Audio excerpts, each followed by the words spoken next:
예수님께서 십자가에 달리시기 직전에 이 기도를 하고 계십니다. 이 기도는 예수님의 유언과 같은 기도입니다. 곧 있을 자신의 그 고난과 십자가 대속 사역을 위해서 하나님 앞에 부르짖고 계시지만 예수님의 기도는 자신에게 초점이 맞춰져 있지 않습니다. 이 기도는 그 제자들 그리고 교회들을 위해서 온전히 초점을 맞추고 그들이 어떤 상황에서도 하나님 앞에 온전하고 바른 교회와 성도로 자라가기를 간구하는 내용으로만 가득 차 있습니다. 예수님은 온통 그 관심이 제자들에게 있었음을 우리에게 보여주십니다. 이렇게 마지막까지 교회를 위해 제자들을 위해 기도하셨다는 건 끝까지 우리를 사랑하셨다는 말씀으로 대신할 수 있을 것입니다. 주님은 온전히 자기 자신을 내어주시기를 분명 아끼지 않고 계십니다. 마지막까지 교회만을 위해서 기도하신 그 모습을 보면서 우리의 기도의 내용에 대해서 잠시 한번 생각을 해보게 됩니다. 우리는 문제가 있으면 우리의 문제에만 함몰되기 쉽습니다. 그리고 그 문제만 해결을 위해서 기도할 때가 많습니다. 그러나 주님께서 보여주시고 계시는 이 기도의 모범은 그 문제가 아니라 어떻게 하면 하나님 안에서 온전한 성도가 될 것인지 완전한 교회로 나아갈 것인지에 대해서 초점을 맞추고 있습니다. 주께서 우리에게 허락하시는 그 모든 상황들, 고난을 포함해서까지 그 모든 것은 주께서 우리를 다스려 가시는 그 하나의 과정이라 생각하였을 때 우리의 기도 역시도 좀 더 하나님 앞에 성숙해지기 위한 과정으로서 간구해야 될 필요가 있음을 보게 됩니다. 마지막까지 우리만을 위해서 기도하셨던 주님의 이 기도의 내용을 잠깐 살피면서 그 주님의 사랑에 감사하고 또 감격하는 시간이 되었으면 좋겠습니다. 예수님의 이 기도의 내용에는 그 당시에 제자들만 포함되어 있었던 것은 아닙니다. 20절을 보시게 되면 그들의 말로 말미암아 나를 믿는 사람들이라는 표현이 나옵니다. 제자들을 통하여 그들이 전하는 복음을 듣고 예수를 앞으로 믿게 될 그 모든 사람들을 함께 포함하고 있는 내용입니다. 다시 말해서 이 유언과 같은 예수님의 마지막 기도에는 오늘 예수님을 믿는 우리까지도 포함시키고 계심을 알 수가 있습니다. 마지막 순간까지 우리를 향하여 기도하신 예수님은 과연 그 어떤 내용으로 기도하셨을까요? 세 가지만 살펴보려고 하는데요. 21절, 22절 등에 보시게 되면 그들도 우리와 같이 하나가 되었으면 좋겠다는 말씀을 반복적으로 사용하고 계십니다.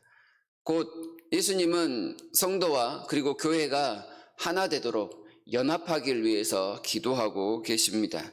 하나가 된다는 것은 주님 안에 있을 때만 온전히 가능한 일입니다. 주님이 우리 안에, 우리가 주님 안에 있을 때 각각의 수많은 다양한 사람들이 교회라는 공동체로 하나된 모습을 보여줍니다. 성령께서 주시는 그 은사와 재능을 각각의 요소에 활용할 수 있게 되고 주의 말씀에 순종함을 통하여 질서를 잡아가는 모습입니다. 말씀대로 자신은 낮추고 남은 높이는 모습을 통하여 서로 배려하고 그렇게 하나됨으로 연합할 수 있도록 나아갑니다. 우리 각자를 보면 참 다양하고 다른 것이 정상이지만 이 모든 다름은 주님이라는 그 끈 안에서 온전히 하나가 될 수 있습니다. 주님의 몸으로 우리를 각 지체로 부르셨기에 우리가 같으면 오히려 이상한 것입니다. 다른 게 정상이지만 그 다름 안에서 주님은 하나를 말씀하시기에 우리는 온전히 주님께 순종하는 모습을 통하여 하나됨을 추구합니다. 나와 다르다고 비난하고 비판하는 것이 아니라 나와 다르기에 더욱더 주님의 말씀에 순종하는 것, 주께서 우리를 위하여 기도하고 계시는 모습입니다. 그렇게 우리에게는 신앙 고백이 중요합니다. 어떤 상황 속에서도 우리의 신앙 고백대로 하나님 앞에 한 발짝 한 발짝 더 가까이 가는 삶이 필요합니다. 그리고 또한 이 연합을 위해서 믿음은 가장 기본적인 것이 됩니다. 그래서 주님은 우리를 위해서 기도하실 때 우리에게 믿음을 위하여 믿도록 21절 말미에 보시게 되면 나를 보내신 것을 믿게 하옵소서라고 하시는데요. 믿게 하시려고 이러한 말씀들을 지금 기도하고 계십니다. 예수님을 구주로 믿고 또한 예수님을 온전히 믿기 위해서는 반드시 십자가라는 그 고난을 통과해야 함을 우리에게 가르쳐주고 계십니다. 십자가 없이 예수님만을 믿으려고 하는 것은 온전한 믿음이 되지 않는 것이지요. 자기 희생, 자기 헌신, 자기 고난 없이 예수님을 잘 믿을 수 있다라고 하는 것은 온전한 믿음이 아니라는 뜻입니다. 바른 믿음을 위해서 예수님은 제자들을 세상에서 데려가시기를 원하지 않는다고 말씀을 합니다. 15절을 보시면 내가 비옵는 것은 그들을 세상에서 데려가시기를 위함이 아니다 말씀합니다. 예수님을 영접하였으나 여전히 세상에 남겨두시고 그 세상 가운데서 주님의 거룩함과 진리로 그리고 보존되기를 간구하실 분입니다. 예수님도 가셨는데 제자들마저 떠나가 버리고 나면 세상은 누구로부터 복음을 듣겠습니까? 바로 그러한 이유 속에서 이 세상을 살아가는 복음의 증인으로서의 삶을 위하여 예수님은 제자들을 세상에 남겨두십니다. 십자가로 인하여 오히려 걸려 넘어지는 것이 아니라 믿음이 더욱 돈독해진 제자들을 통하여 세상은 믿음이 무엇인지 보게 될 것입니다. 그리고 하나님께서 얼마나 세상을 끝까지 사랑하셨는지를 똑똑히 보게 될 것입니다. 그리고 그 사랑에 감격하여 원수였던 세상도 회개하고 다시금 돌이키는 역사가 있을 것입니다.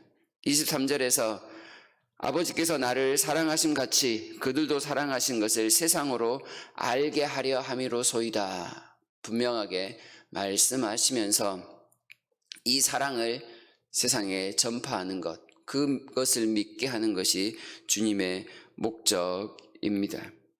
세 번째는 영광을 얻게 하려 함이다라는 말씀을 주십니다. 24절에 아버지여 내게 주신 자도 나 있는 곳에 함께 있게 하옵소서. 그리고 나의 영광을 그들로 보게 하시기를 원하옵나이다 말씀합니다. 모든 상황 속에서 하나님께서 함께 하셨습니다. 우리와 함께 하시기에 위해 십자가를 지셨던 주님께서 우리의 모든 생애의 과정에 함께 계셨고 궁극적으로는 주님이 계신 곳에 우리를 이끌어 들이심으로 영원토록 함께하는 그 삶을 몸과 몸으로 눈과 눈으로 대할 수 있는 그 친밀한 교제의 장으로 이끌어 들이실 것입니다. 영광을 보게 하시겠다라는 것은 교회에게 분명히 말씀하십니다.